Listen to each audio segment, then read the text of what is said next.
Samantala po mga kapuso, tuloy-tuloy lamang po ang ating balitaan. Kamustahin po natin ang inilalatag na seguridad para sa inaasahang pagdagsa ng mga tao sa undas sa North Cemetery. Meron pong live report si Lala Roque.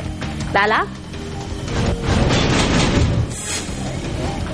Pia, nagsisimula na nga maging abala ang mga tauhan dito sa Manila North Cemetery dahil sa inaasahang unti-unting pagdating at pagdagsa ng mga tao bilang paghahanda sa paggunita ng undas. Ayon kay Angel de Guzman, ang OIC nitong Manila North Cemetery ay meron ng mga tao sa loob na nagsisimulang maglinis at magpintura ng mga puntod ng kanilang mga mahal sa buhay. Pero ayon sa kanya ay papayagan lamang nila ito lalo na yung magpasok ng mga matutulis na bagay, yung mga deadly weapons na kinakailangan naman nila para sa paglilinis ng mga puntod ng kanilang mga mahal sa buhay.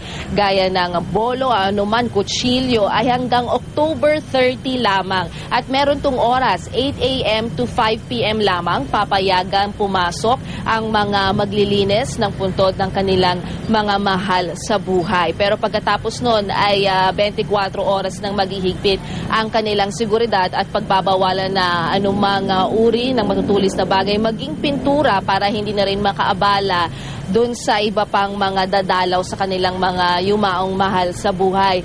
Meron din problema dito, Pia, no, na atin ding patuloy na fina-follow. Pero kasi dito tinatawag silang hagdan.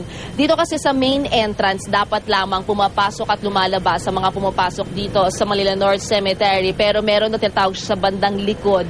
May gumagawa doon ng mga makeshift na hagdan para hindi na nga naman pumasok dito yung mga dadalaw. Yun ay araw-araw daw nilang pinupuntahan para tiyaking hindi na mangyayari yon, lalo na sa araw ng pagdagsa ng mga tao simula October 31. Sa ngayon ay wala daw yung hagdanan na yon dahil kahapon lamang ay chinek nila kasi ginagawang negosyo ng ilang tao to, nagbabayad daw ng 2 piso hanggang 5 piso para lamang mag-shortcut o hindi na dumaan sa main entrance ang mga gustong dumalaw sa mga puntod dito.